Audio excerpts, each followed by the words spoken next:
তিনজনকে বার করছে যে ট্রেনে বার করতে মারবে। আমার তো এই অবস্থায় ভাইকে যখন কাঁদছে দেখুন ওদের মারবেন না, কিছু করেনি। আমরা তো আমাদের নিজেদের ঘরে আছি, আমাদের কেন মারতে এসছেন? তখন আমাকে লাঠি দিয়ে বুক করে ঠেলে দিয়েছে। দেখুন আমি ক্যান্সার পেশেন্ট, আমার 67 বছর বয়স, আমি তাও বলছি দেখুন আমি কোনো দোষ করিনি। এই ভদ্রলোক যে মোটাটা তার এক চর মানে আমার গালে এই যেখানটা আমি অন্ধকার দিকে মরে মানে কেন আমি মরে যাবো। আমি তখন বড় সব ভাড়া দিল আর একদম মধ্যে মরে যেতাম, মানে এত জোর মেরেছে। তখন আমি বলছি দেখুন আমাকে মারছেন কেন, আমরা কি দোষ করেছি? বললাম ভাইরা ঢুকিয়ে দিয়েছি, এইখানে ঢুকিয়ে দিয়েছি। এর দরজা খুলে এবার আমার ভাইপোটাকে মারতে গেছে, ভাইপোটা ছুটে পালিয়ে গেছে। বলছে এই নাঙ্গা দুটোকে বার করুন, একে রেখে নাঙ্গা দুটোকে মারবো, নাঙ্গা দুটোকে মারবো বলে এত মরে গেছে। এত এই 3 মাস হলো স্টেজ নিয়ে বসেছে। আমি বলছি দেখুন আমাদের করবে না, আমরা কোনো দোষী নই, আমরা কিচ্ছু করি না, আমাদের নিজেদের ঘর, নিজেদের ঠাকুর দুয়ার, আমরা কিচ্ছু নাই না। এরা মার মানে কি, এরা মার আমি বাবার জমে কোনদিন খাইনি। চর আমরা 8 জন ফ্যামিলির লোক, আমরা 8 জন দাঁড়িয়ে গল্প করছি, স্বাভাবিক গল্প করছি, এরকম মারলো, খুব মেরেছে। আপনার নাম? আমার নাম জগদ্ধাত্রী চট্টোপাধ্যায়। জগদ্ধাত্রী চট্টোপাধ্যায়। বলছে বার করে দিন, ঘরের ভিতরে ঢুকে এসে বলছে ওদিকে বার করে দিন। আমি তখন জোরহাত করছি যে ওরা হার্টের পেশেন্ট, ওদিকে মারবেন না, আমরা তো ঘরের ভেতরে আছি। তখন বলছে জোরহাত করা, তখন বুকের কাপড়টা ধরে আমাকে পায়েতে বেঁধে এইখানটা পায়ে বেঁধে পেটালো। দিদি বলতে গেছে বলে দিদিকে ঠাসে এক চোর। হ্যাঁ কারা মেরেছে? একটা সিআরপির একটা সাদা রঙের জামা পরে মোটা লম্বা চওড়া একটা লাঠি এনেছে, বেশি কিছু বলে এনকাউন্টার করে দেবো। আর একটা আপনার নাম? আমার নাম স্নিগ্ধা চ্যাটার্জি।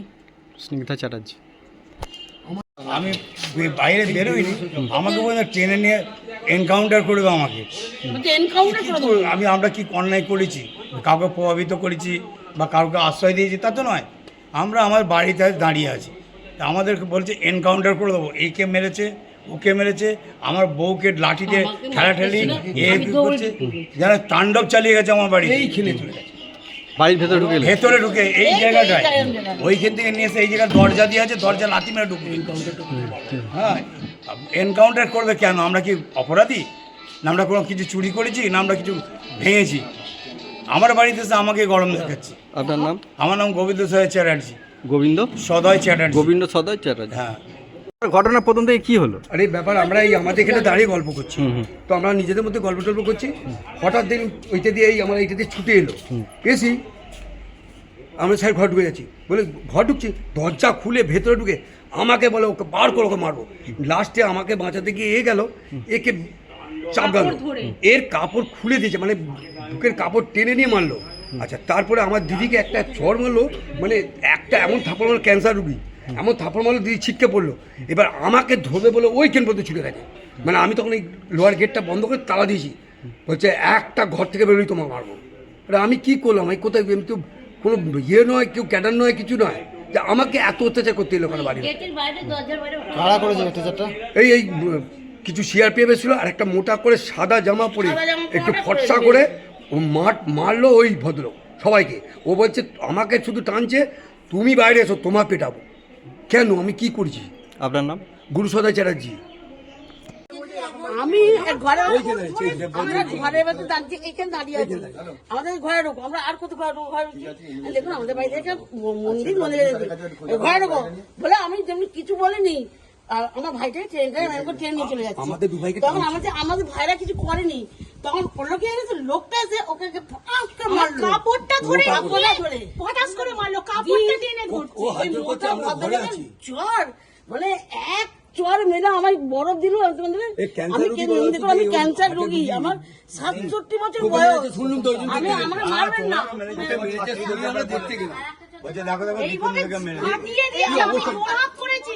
কোথায় যে মেরেছেন? মারবেন না, আমার মারবেন না। ভাইপোটাকে আমার ভাইপোটাকে মারতে গেছে এই ঘরটায় এই ঘরে সিসি ক্যামেরা অফ না থাকলে সব দেখতে পেতাম। আমাকে এই গাড়িটা যে চলবে ভদ্রলোকের যে হাতের জোর মানে মোটা তো আমি না পুরো অন্ধকার দেখে মরে যায়নি এইটা ভাগ্য ভালো। সেন্ট্রাল ফোর্স মেরেছে? ওই সাদা মতন যে ভদ্রলোক মোটাটা আমার এই গাটা ওর গায়ের জোরটা কিরকম এইভাবে মেয়েটা আমি মাথা ঘুরে আমি যে অন্ধকার দেখছি সবে দিন মরে যাবো। আমি বলছি আমাকে মারবেন না, আমার 67 বছর বয়স, আমি ক্যান্সার রোগী, আমার একটা হাত জোর করছে। দেখুন আমরা কোনো দিকে তাকাইনি, আমরা আমাদের ঘরে আছি, কিন্তু ঘর তো আমরা আর কোথায় যাবো, ঘরে ভেতরে ঢুকে মেরেছে। আর ওর কাপড় চাল কাপড় ধরে টেনে বাইরে বেরোবে। আচ্ছা আমাকে বলছে আমার এই অবস্থা নাকি এই অবস্থা তো আমাকে টেনে বার করার টেনে চেষ্টা বার করছে। করো, ওকে ঘরতে মারবো, এইখান থেকে আমাকে টানছে। ওই দরজাটা দেওয়া তো দরজা খুলে ঢুকছে, ওই দরজায় চলে গেছে, এইখানে এইখানে ওইখানে আমার দরজা খুলে আমার মারবো। দাওয়ায় ওই ঢুকে দরজায় ঢুকে গেছে, ঢুকে গিয়ে ভেতরে ঢুকে আমাকে টেনে আনছে। আচ্ছা মানে আমার মার ভাইপোটা বলে? এই যে ভাইপোটা দেখো, ওই ওরা কোনো ভোটার হয় ভোট হয়নি, ওকে মারছে। ওকে বার করো। ওকেও মারবে। ছাত্র এই ছাত্রী না না ওর না, ভোটার ও- হয়নি, ও- হ্যাঁ আমার কাছে ছবি এসেছে, আমি আরোকে পাঠিয়েছি এই ছবি যে বিজেপির প্রার্থী সন্তু পান গোপীনাথপুর 1 জিপিতে যখন গেছে সেখানেতে এই ব্যাগ লেনদেন হচ্ছে, এই ব্যাগে টাকা আছে। এই সেন্ট্রাল ফোর্স এবং আমার স্টেটে এই পুলিশ ফোর্স ওনাদের চোখে পড়ছে না, আরোর চোখে পড়ছে না